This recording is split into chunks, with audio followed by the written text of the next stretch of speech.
Olá, eu sou o Rafael e esse aqui é o Enquadros. No vídeo de hoje eu vou trazer as leituras que fiz aí nos primeiros 15 dias do mês de março, né?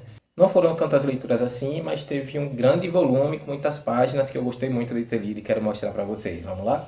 E já aviso logo, não vai esquecer de deixar o like, de se não for inscrito se inscrever e seguir aí com a gente, né? Para ver mais vídeos sobre quadrinhos, recomendações de leitura, recomendações de não leitura para passar longe. Você vê tudo isso aqui no Enquadros. Começando por Ashita no Joe volume 4 do Asao Takamori e do Tetsuya Shiba, esse mangá que é publicado aqui no Brasil pela New Pop. Venho acompanhando assim, devagar, né? Como vocês podem ver, cheguei no volume 4, sendo que o volume 7 está para ser lançado, foi lançado por esses dias. E como um bom shonen, ele vai seguindo numa crescente, apesar de ser um shonen bem politizado e tal, que deu as bases para diversos outros mangás shonen e tal.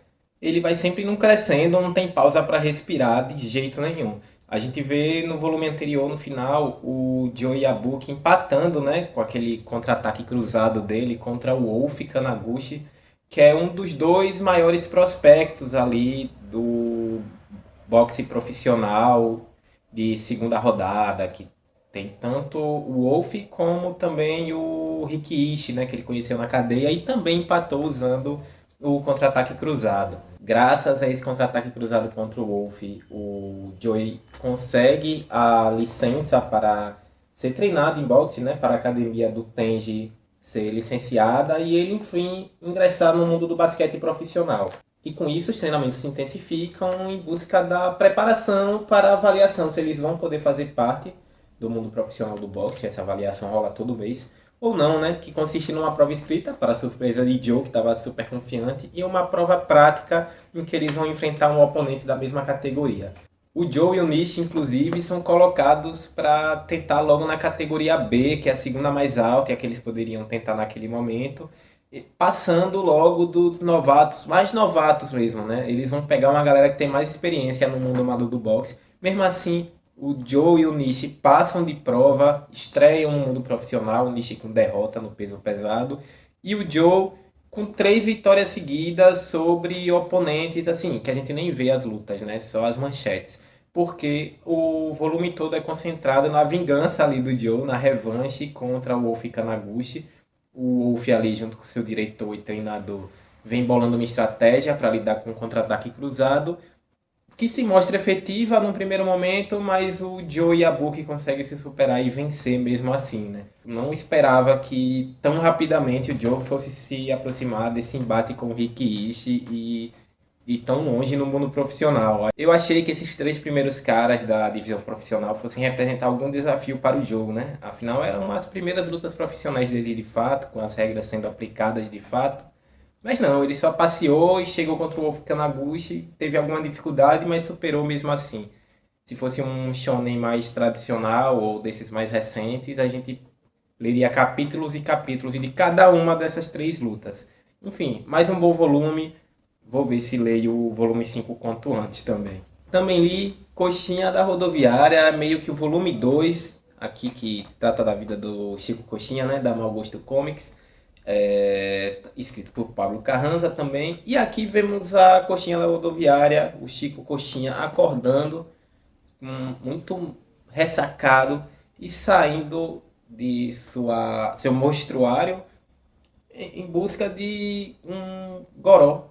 Basicamente, ele não consegue encontrar um goró, o goró tá muito caro para ele. E daí, nessa procura pelo goró, ele acaba topando com várias gangues de rua, causando um grande dano em um desses líderes de gangue, que seria um caranguejo que vive enfiado dentro de uma garrafa, algo muito tradicional aqui. E com isso ele lida com gangues de bitucas de cigarro, gangue do copo americano, enfim, uma grande besteira engraçada sobre esses recônditos humanos que a gente acaba frequentando em busca de diversão, que são repletos de sujeiras e nojeiras. O Mau Gosto Comics, assim como os Zubritos, são as melhores iniciativas, eu acho, para pegar quadrinho barato. Você não vai encontrar na Amazon, mas tem um monte de comic shop vendendo esses quadrinhos por aí. Concreto, da Jessica Grock, um dos quadrinhos dela que eu mostrei ali no vídeo de Paycaps, né? Esse foi o primeiro que eu li deles. Gostei, é um quadrinho curtinho, um zine, né? que orbita o universo da pichação e mostra um pouco como a vida é cíclica, como até dentro dos sonhos e das visões essa vida é meio cíclica. É muito curtinho, não tem muito o que falar sobre ele, mas a arte é muito bonita e é uma boa história, né? É uma história concisa, uma história que tem fundamento. Velvet Volume 2, The Secret Lives of Dead Men, do Ed Brubaker, com Steve Epting e a Elizabeth Breakwater. Esse gibi tem muito clima ali da fase do Capitão América do Ed Brubaker, em partes por causa do Steve Epting, né? Em partes porque é um thriller de espionagem governamental muito maluco, assim. Claramente tem influências dos thrillers da Guerra Fria, né? Como quase tudo que o Brubaker escreve, tem um reflexo disso. Aqui no Brasil foi publicado pela editora Mino, claro, mas eu já tinha pegado nos TPBs americanos, são 3 para completar e o terceiro está aqui na fila. Eu achei esse volume melhor que o primeiro, tá? Ele é bem mais movimentado, um personagem muito importante acaba entrando em cena aqui, que é um ex-operativo da CIA também, que é dado como maluco e some. Ele vai parar numa prisão ali, desconhecida e muito escondida, mas a Velvet vai lá e resgata ele, porque ela precisa dele para adquirir certo conhecimento sobre membros da alta casta das agências de inteligência americanas. Eu gostei mais desse segundo volume porque ele tem uma pegada de espionagem mais viajante, itinerante. A personagem vai para os Estados Unidos, os Estados Unidos vai para a Europa, pega um trem na França, é abordada por policiais na França, enquanto que aquele personagem lá que eu falei, que se revela aqui, que aparece aqui, ela resgata, trai ela e faz tudo parte de um grande plano dele para se vingar das pessoas da CIA, ou é o que parece, né? Que ele sempre fala de um grande jogo, um verdadeiro jogo, e que agora a Velvet faz parte, depois de tudo que ela fez e viu. Vou seguir acompanhando, afinal falta um só volume, né? Já está aqui na minha estante, eu devo ler também ainda esse ano, né? Sei lá quando que vai me dar na telha de terminar Velvet, eu tenho muitas outras coisas do Brubaker para ler também. E para terminar, algo que com certeza vai estar nas minhas melhores leituras aí de 2026, Alaxiner, A Era do Desencanto, de José Munhoz e Carlos Sampaio. O primeiro volume já foi uma grande leitura, gostei muito, mas eu acho que aqui os dois estão mais afiados e acho que representa muito bem o envelhecimento de um personagem de seus autores. Afinal, eles envelheceram juntos, né? Aqui temos histórias que foram lançadas nos anos 2000. Temos uma história especial que foi lançada ali no início da pandemia. E vemos o Alaxiner avô, finalmente. Nós já vimos ele pai, né, no primeiro volume e no decorrer desse volume aqui. Nas últimas histórias ele se torna avô, o que simboliza também a mudança desse personagem que inicialmente era ali um detetive noir e tinha todos os trejeitos de um personagem de uma história de crime, noir e tal.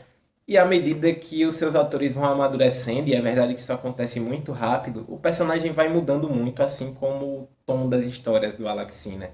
Esse volume, inclusive, abre com a que eu acho que é a melhor história, dentre todas, dos 2 volumes, chamada Nicarágua, que se passa ali entre os anos 70 e 80, quando está rolando a Revolução na Nicarágua. E nós vemos que desde já os 2 argentinos ali, exilados na Europa, sabiam muito bem o que os Estados Unidos faziam nos países da América Latina.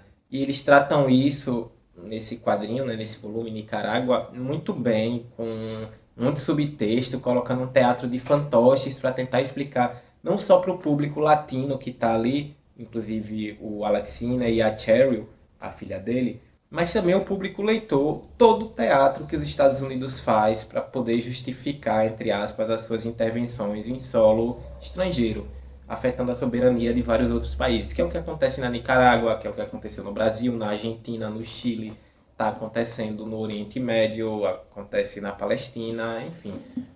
O trabalho de arte aqui está cada vez mais experimental, com as formas sendo bem menos, digamos, científicas, né?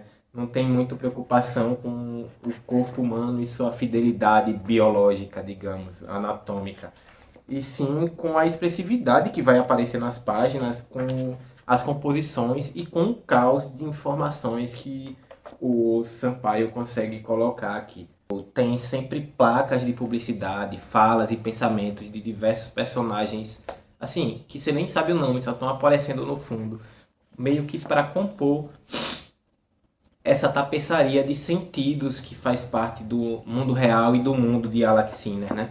Você tem muito o contexto dos acontecimentos do mundo na época em que se passava a história e sobre o pensamento de seus autores e do Alex Sinner sobre esse mundo. Aqui o Alex Sinner, ele é meio que um condutor que não é onipresente nem onisciente, né? Ele nos conduz pela história, mas ele está bem mais perdido que a gente, porque a gente tem acesso a bem mais informações do mundo de Alaxina. Essas foram as minhas leituras dessa primeira quinzena de março. Gostei muito de todas elas, dá para dizer, mas o Alaxina com certeza foi o ponto alto. O Enquadros fica por aqui. Não esqueça de deixar o like, seus comentários e a gente se vê logo mais. Tchau, tchau.